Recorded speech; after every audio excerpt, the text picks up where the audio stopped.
এক কাপ চায়ে পাকা দেখা। কলমে শম্পা দত্ত। বিকেল 4:30 বাজে। মেঘলা আসতে সেই 5টা। চা খাবার বড্ড ইচ্ছে করছে সুচরিতার, কিন্তু একা একা চা খেতে ভালো লাগে না তার। মেঘলার দুষ্টু মিষ্টি গল্প শুনতে শুনতে আর নিজের সারাদিনের কাজের গল্প করতে করতে চা খাওয়ার অভ্যাস হয়ে গেছে। এখন সুচরিতা নিজের আশেপাশের 10 দিক তাকিয়ে শুধুই মেঘলাকে দেখতে পায়। তার থেকে বয়সে অনেকটা ছোট হলেও সেই এখন তার মনের মানুষ। মেঘলা সুচরিতার বঞ্জি। মা বাপ মরা ছোট্ট মেয়েটিকে মনের মতো মানুষ করতে গিয়ে তার নিজেরা সংসার করা হয়নি। ওং নমঃ শিবায় গানে ডোরবেল বেজে উঠতেই ওই বুঝি মেঘলা ফিরল। কিন্তু এরই মধ্যে সময় হয়নি তো। সুচরিতা দরজা খুলে দিতেই কয়েকটা বাড়ির আগের বাড়ির সর্বাণী দেবী নিজের মতো করে ঢুকেই, এই যে ভাই, তোমার সাথে 1 কাপ চা খেতে এলাম। অনেক দিন হলো তোমরা এ পাড়ায় এসেছো, আসবো আসবো করেও আসা হয়ে ওঠেনি। আমার ছেলে অংশুমান তো তোমার কাছেই পড়তে আসে, তোমার অনেক প্রশংসাই শুনেছি ছেলের থেকে। ও আচ্ছা, আপনিই বুঝি অংশুমানের মা? নমস্কার দিদি, আমি সুচরিতা। আমি কিন্তু তুমি করে বলছি, কিছু মনে করলে না তো?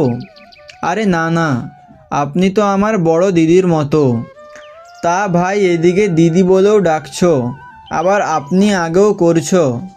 হ্যাঁ মানে আপনি বসুন না। ওই দেখো, আবার আপনি। আচ্ছা ঠিক আছে, তুমি বসো না দিদি, আমি চা নিয়ে আসছি। তার আগে একটু মিষ্টি জল। না ভাই, আজ মিষ্টি নয়, ওটা না হয় তোলা থাক, পরে একদিন হবে। আজ শুধু চা। চা খেতে খেতে সর্বাণী বলে, তুমি সেদিন আমাদের বাড়ি গেছিলে, আর আমি বাড়ি ছিলাম না বলেই আলাপ আপ্যায়ন কোনোটাই করা হয়নি, তাই চলে এলাম। হ্যাঁ, আসলে অংশুমানকে কয়েকটা নোট দেওয়ার ছিল, তাই বাড়িতে কেউ ছিল না, শুধু অতনুবাবু ছিলেন। ওনার হাতেই নোটসগুলো দিয়ে দিলাম। উনি অবশ্য আমায় চা অফার করেছিলেন। সুচরিতা মনে মনে সেই দিনের স্মৃতিটা ঝালিয়ে নিলেন। আনুমানিক বছর 45-এর ভদ্রলোক দরজা খুলে ভেতরে আসতে বলেই, আপনিই তো সুচরিতা দেবী, কলেজে পড়ান? আমাদের অংশু তো আপনার কাছেই পড়তে যায়। নমস্কার, আমি অতনু সান্যাল। নিশ্চয়ই কলেজ থেকে ফিরছেন, 1 কাপ চা খেতে ইচ্ছে করছে। কোনো রকম উত্তরের প্রত্যাশা না করেই লাগাম ছাড়াভাবে এতগুলো প্রশ্ন করে গেলেন অতনুবাবু। আর তারপরেই আপনি বসুন, আমি চা বানিয়ে আনছি। আরে না না, আপনি ব্যস্ত হবেন না, আমি নোটসগুলো দিয়েই চলে যাব। সুচরিতা দেবী, আমি কিন্তু চা মন্দ বানাই না, একবার খেয়েই দেখুন না। এটা আমার ঘর, আপনি বসুন প্লিজ। সুচরিতা দেখল ঘরের দেওয়ালগুলো ছবিতে ভর্তি, কোনোটা সম্পূর্ণ তো কোনোটা অসম্পূর্ণ। ভীষণ অগোছালো হয়ে আছে ঘরটা, চারিদিকে কাগজের টুকরো পড়ে আছে। হয়তো কোনো ছবি ঠিকমতো হয়নি, তাই মুচড়ে ফেলেছেন। অতনুবাবুর পরনের সাদা পাঞ্জাবিটা হরেক রঙের ছিটে ফোঁটায় রঞ্জিত হয়েছে, চারিদিকে কে যেন আবির ছড়িয়ে দিয়েছে। শিল্পী মানুষ বুঝি এমনই অগোছালো হয়? কি জানি হবে হয়তো। চোখে মুখে সরলতার ছাপ রয়েছে। এক হাতে চায়ের কাপ আর অন্য হাতে তুলি দিয়ে কী সব এঁকে চলেছেন, কিছুই বোঝা যায় না। তারই মাঝে সুচরিতার সঙ্গে আলাপ আলোচনাও করছেন। ভারী অদ্ভুত মানুষ। 1 কাপ চা খেতে সেদিন কিভাবে যে 1 ঘন্টা কেটে গেছিল সুচরিতা আজও বুঝে উঠতে পারেনি। হঠাৎ সর্বাণী দেবী বলে, আজ তোমায় একটা কথা বলবো বলে এসেছি, কিন্তু বাড়িতে আর কাউকে দেখছি না তো। তোমার বাবা মা? না গো দিদি, বাবা মা কেউ আর বেঁচে নেই, অনেক ছোটোবেলাতেই ওদের হারিয়েছি। দিদি জামাইবাবু আমাকে মানুষ করেছিল, হঠাৎ একটা দুর্ঘটনায় তারাও তাদের মেয়েকে আমার হাতে ছেড়ে দিয়ে চলে গেল। এখন আমার সবটুকু জুড়ে শুধু ওই মেয়েটা। হ্যাঁ, আমার বঞ্জি আমার সঙ্গেই থাকে। নাচের ক্লাস গেছে, চলে আসবে এখনই। না গো ভাই, তোমার বঞ্জি 7টার আগে বাড়ি ফিরতে পারবে বলে তো মনে হয় না। হঠাৎ এ কথা কেন বললে বুঝলাম না তো। আসলে আমার ছেলের পকেটে দুটো সিনেমার টিকিট দেখলাম কিনা তাই। তা প্যাকেট ভর্তি পপকর্ন হাতে নিয়ে একা বসে সিনেমা দেখবে বলে তো আর দুটো টিকিট কাটেনি ভাই। তাছাড়া তোমার বঞ্জি যে ইদানিং আমার ছেলের বাইকে করে সারা পাড়া দাপিয়ে বেড়াচ্ছে, সে খবর বুঝি রাখা হয় না। সুচরিতা বেশ অস্বস্তি বোধ করল। সত্যিই তো, সেদিন মেঘলার খাতার মধ্যে অংশুমানের ছবি দেখেছিল সে। ভেবেছিল মেঘলার সঙ্গে কথা বলবে এই ব্যাপারে, কিন্তু তার আগেই সর্বাণী দেবী এসে পড়লেন।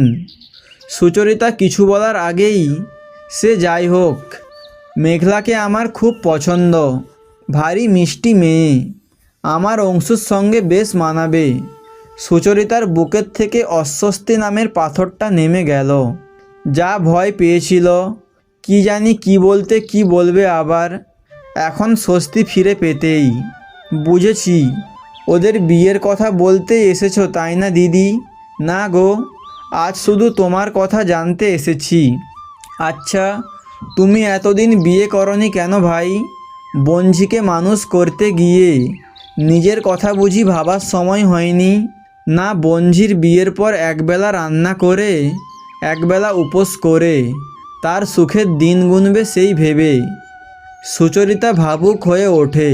সত্যিই তো, মেঘলাকে নিয়ে সে এতটাই ব্যস্ত হয়ে পড়ে যে নিজের উঠতি বয়সটা কখন যে পড়ন্ত বেলায় এসে ঠেকলো খেয়াল করা হয়নি। কাউকে মনের কোণায় জায়গা দিয়ে দুর্বল হয়ে পড়ার মতো সময় যে তার ছিল না। কি হলো ভাই, চুপ করে গেলে? এখনও তো সময় আছে, ভেবে দেখো না একবার। সুচরিতা কিঞ্চিত লাজুক সুরে, কি যে বলেন না দিদি, এই বয়সে বিয়ে? হাসালে আমায়। রাখো তো ভাই বয়সের কথা, 40-42 কি আর এমন বয়স? এসো না ভাই, আমার ঠাকুরপোটিকে আপন করে নাও। অতনু আমার নিজের ঠাকুরপো বলে বলছি না, ও বড় ভালো মানুষ। এতদিন আমরা ওকে বিয়েতে রাজি করাতে পারিনি। নিজের মতো করে থাকতেই ভালোবাসে, সংসারের জটিলতা সে বোঝে না। ছবি এঁকেই বেঁচে আছে। তবে সেদিন ঠাকুরপোর ঘরে পর্দার আড়ালে তোমার আস্ত একখানা ছবি আমি প্রথম আবিষ্কার করলাম। বোধহয় সেদিন তোমার সঙ্গে এক কাপ চা খেতে খেতে ওই ছবিখানা সৃষ্টি করেছিল। নিচে লেখা সুচরিতা, তারপর সেটি কেটে দিয়ে তার নিচে ছোট করে সু। ও যে নিজের আঁকার মধ্যেই তোমাকে আপন করে নিয়েছে। আসার সময় ঠাকুরপোকে কথা দিয়ে এসেছি, এখন তুমি ভরসা।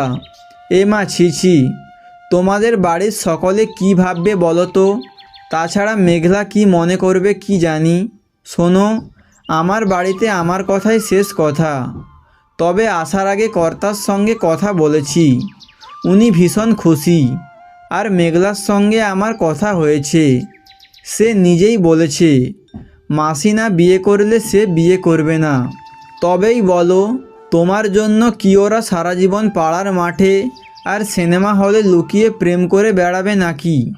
সুচরিতা লজ্জা পেয়ে বলে, মেঘলা যখন রাজি তখন তুমি যা ভালো বোঝো তাই করো দিদি। তবে ওই কথাই রইল, সামনে ভালো দিন দেখে তোমায় আমি বরণ করে ঘরে তুলব। আজ এক কাপ চায়ে পাকা দেখাটা সেরে গেলাম।